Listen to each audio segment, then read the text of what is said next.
хятадын талаас ирүүлсэн одоо хүсэлт нь бол энэ төмөр замын байгууламж нүүрсний худалдаа гэдэг бол хоёр тусдаа зүйл. Тэгвэл худалдаа авагч талаас дээрээс нь уурхай хүчин чадлыг нэмээд энэ гурван асуудлыг нэг болгож цогцоор нь тавих. Энэ бол одоо ингээд эднэ хүсэлт нөхцөл. Тэгэхээр үүнийг бол ойлголцоод засгийн газар ажлын хэсэг ер нь бол ойлгоод хүлээж авчлаа гэж тийм дүгнэлт гарчлаа гэж ойлгож байгаа. Энэ хүрээндээ заавал хүлээгээд авсан байна. Энэ хүрээндээ дотор нь дахиад нарийн зүйлс байгаа. Тэрэн дээр ямар нэгэн байдлаар өөрчлөлт байх юм уу, байхгүй юм уу? Өөр арга байхгүй ингэж хэлсэн гэд ингэж авах юм бол улсын хурал дээр хилцүүлэх бас ямар хэрэг байх вэ? Хятад улсын бол тэр маш их юм одоо нөгөө хилцээр хийх чадaltaа Монгол улсыг их л тэгж хүндэтгэж үздэг, хүлээцтэй ханддаг маш их төвчээртэй ийм хүмүүсүүд. Тэгэхээр их бага хэмжээгээр бид нар бас яаж сайжруулах уу гэдгийг анхаарах нь зүйтэй баха. За тэгээд нэг хэдэн санал хэлж байна. Санд бөгөөд асуулт. Нэгдүгээрт нь уртлаас ирсэн албан бичгтэр коксч нүүрс гэсэн үг байсан, нийтлэгдсэн. Тэр нь өөр бол байхгүй. Тэгэхээр энэ 5 нүүрс чинь 3 төрлийн нүүрстэй учраас зөвхөн коксч нүүрсийн их хэмжээгээр нийлүүлж байх юм бол нөгөөдөлөө борлуулах боломжгүй болоод технологийн хувьд ордоо баялгаа хаяхад хүрдэг. Тийм болохоор энэ зарчим дээр 3 төрлийн нүүрсээ одоо юм харьцаатай тодорхой харьцаатайгаар оруулна гэдэг байх хэрэгтэй санагдаж байна. Тэгж тусгаж болох уу гэд. Хоёрдугаарт нь Монголын нутаг дээрх тээврийн хөлс төмөр зам орсноор ингээд маш их ашигтай болно гэд түрүүн Батнайрамд гишүүн ярьсан, Дэлгэр сайхан сайд ярьсан. Энэ зөрөө нь хэрвээ Монголын тал тээврээ хийгээд хил хүргэж өгөх юм бол манай талд орж ирнэ.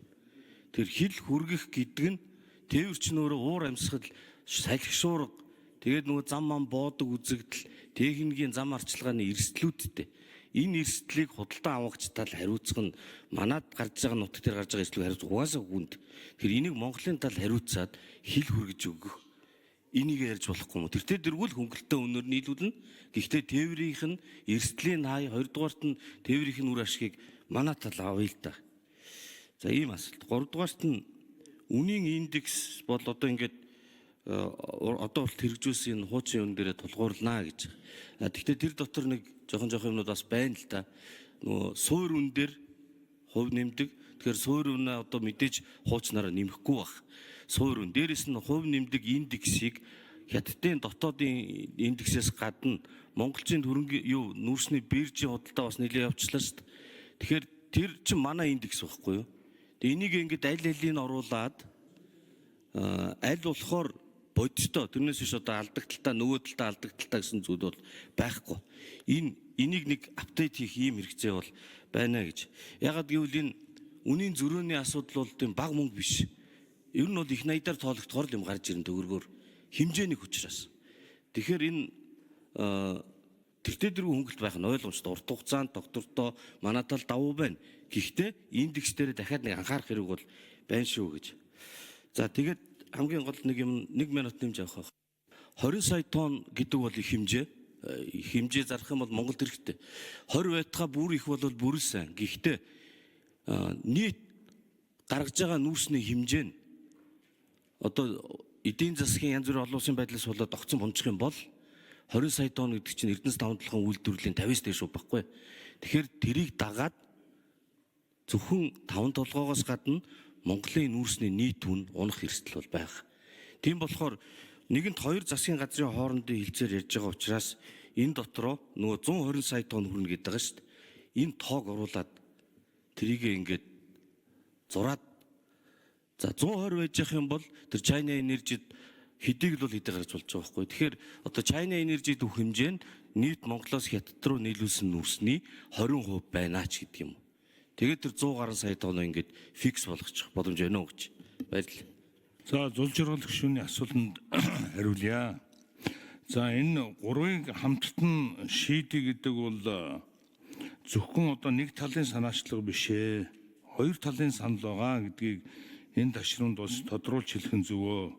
Яг тэгэхээр бид энэ төмөр замыг холбоочхоод өнөөдөр нүүрс зөөхгүй зүгээр л нэг төмөр зам холбох төдий гэрээ хийвэл төмөр одоо нүүрс авахгүй болчихвол яах вэ гэдэг юмыг давхар тооцож бид төмөр замыг холбохдоо нүүрсээ гаргахдаа их хэмжээгээр гаргана гэдэг ийм логикоор бодож гурвыг хамттан шийдэе гэдэг ийм асуудлыг хамтдаа тавьсан юм шүү. Энэ бол ганц урд одоо хөршийн юу бишээ, санаачлаг бишээ гэдгийг нэгдүгээр хэлье.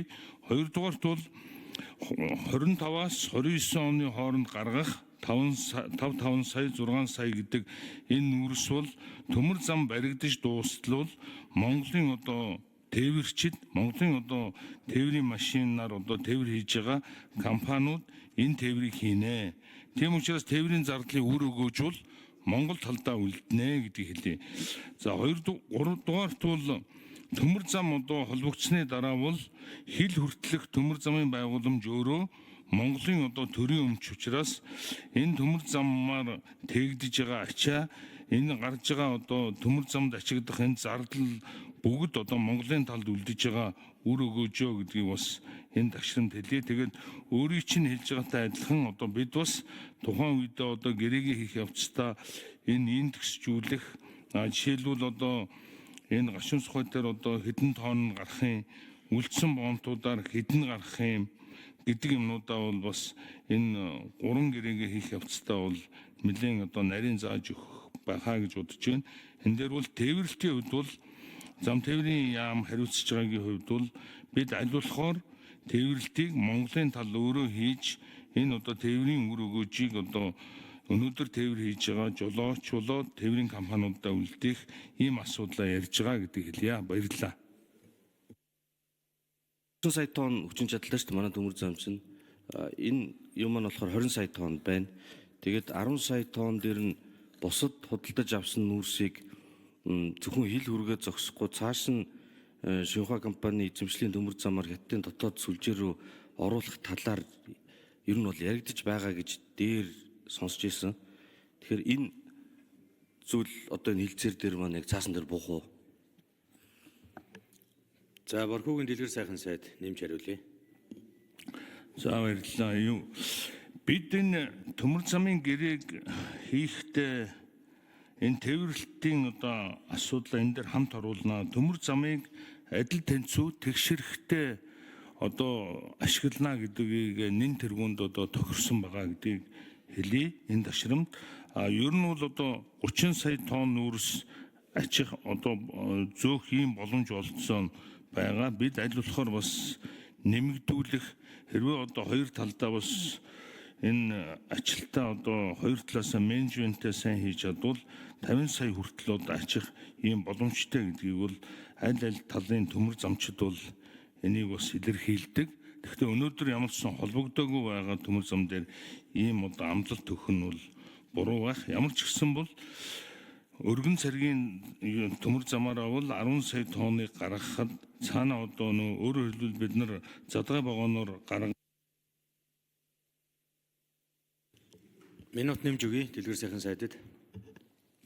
цаа талдаа бол ганц модны одоо төмөр замын одоо ачиж буулгах терминал нь өөрөө вагон одоо хөмөрч буулгах ийм байгууламжтай. Энэ 10 сая тонныг одоо буулгаад цаашаа дамжуулаад очих ийм боломжтой юм билээ. Бид нар нүдэрээ очиж харсан.